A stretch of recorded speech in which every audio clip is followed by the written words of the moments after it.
Welcome back to Frosty's Flows. Frosty here. I'm trading my Frosty's Investment Club portfolio with two goals in mind. I want to earn more money to have fun with in retirement, and I want to share my trades, knowledge, and experience with you so you can have some fun and maybe make some money too. This should not be considered investment advice. This info is for your entertainment and education only. Please do your homework before making any trades. But hey, this is not BS. This is the real thing. Let's find out what's happening with my real money. Hey, before I go just jumping into a market review here, I want to give a big shout out to both of my boys and their significant others for just an absolutely great Father's Day weekend. Morgan and Alex came down from Orlando, and Brad and Ingrid were here, and we had a real good time. And Alex helped me out a whole bunch with my new video editing software, and Morgan, the creative designer in the group, she gave me some real good tips on how to make the club page is much better. Ingrid came through with my brand new Top Gun t-shirt. I mean, she knows me. She knows I'm a Top Gun, and Brad, she's a keeper. But Morgan said I should probably divide the pages, the club posts up into three sections. She said you should have a market review section, a market knowledge section, and a market outlook section. And I said, that sounds really good, Morgan. And about that time, the lawyer and Alex clicked in and said, Dad, you gotta put the disclosure on every day. So you've seen the disclosure already. Sorry about that, but we worked real hard to keep that down to 30 seconds.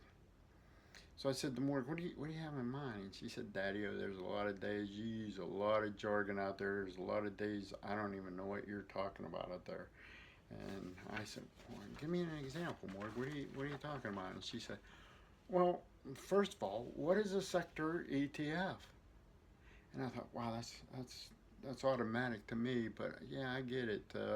Maybe that's not for everybody. So let's start out with a little knowledge on sector ETFs today. And ETFs in general, and sector ETFs in particular. An ETF. ETF is an abbreviation. It stands for Exchange Traded Funds. They're very much like mutual funds, but they're different in a lot of ways too. Okay, each ETF is run by a manager who decides how he's going to focus his fund. It could be bonds, it could be indexes, it could be stocks, or it could even be crypto. But then they build a portfolio, a basket of, say, stocks inside their fund, and then they put their fund on the exchange, and we can buy it. And what it does for us is it spreads out the risk, because you're not just buying one, you're buying many. So why would we trade an ETF over, say, a stock or a mutual fund? And the number one reason is what I just said. You spread the risk. It's diversified. But while you're spreading that risk, it's really easy to trade an ETF. They trade just like stocks on the market, open every day. And the advantage they have over mutual funds is it's just like a stock. You put the order in on the market, and it fills, and you own it. Mutual fund, you put the order in, and it fills when the manager next prices the fund. It could be at the end of the day, could be at the end of the week, could be at the end of the month. You get yours at their discretion, not at yours. Another nice thing is the transparency of the funds.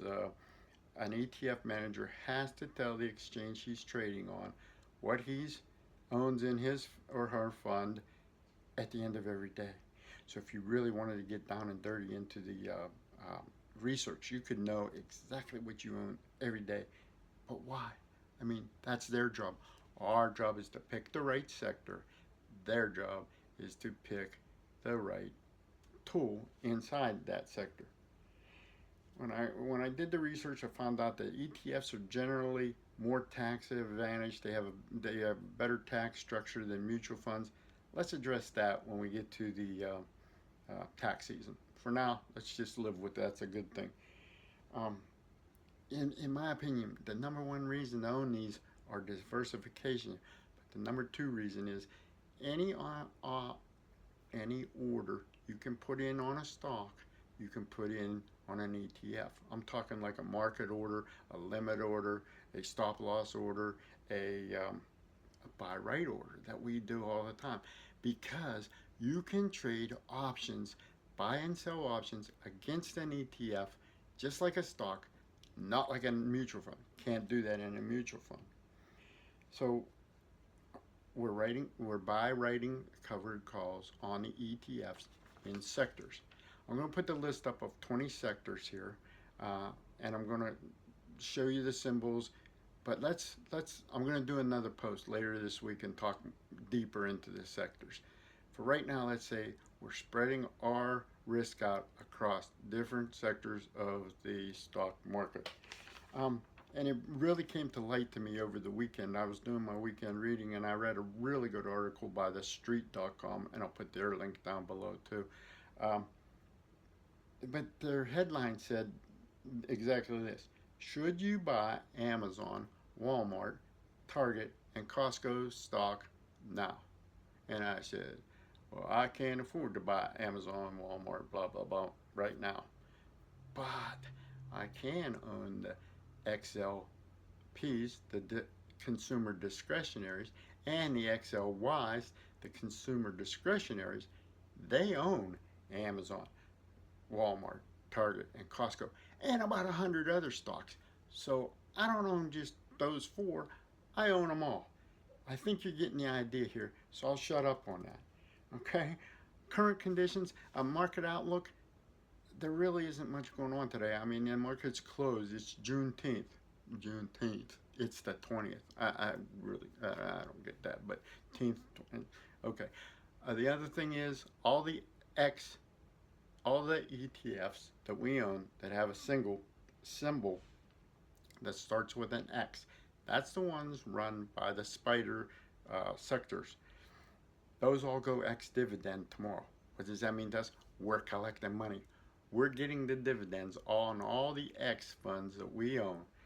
And so there's no real reason to do anything to the portfolio until we see the any changes that come out on the Frosty trend analysis algorithm this week. So for the rest of the week, tomorrow I'm going to talk about the trend analysis algorithm and the report that I put out on it, so that Wednesday morning when I do put the report out, you'll know how to read it. Thursday morning, I'll talk about the 5 or 6 different types of orders that I use to execute this strategy. And on Friday, we'll get into the sectors and indexes a little bit and just do a quickie on that. You know, when you're going through what I've gone through in life, I say there is no bad days out there anymore. There's good days and great days. Let's go out there and make it a great day, okay? For now, Frosty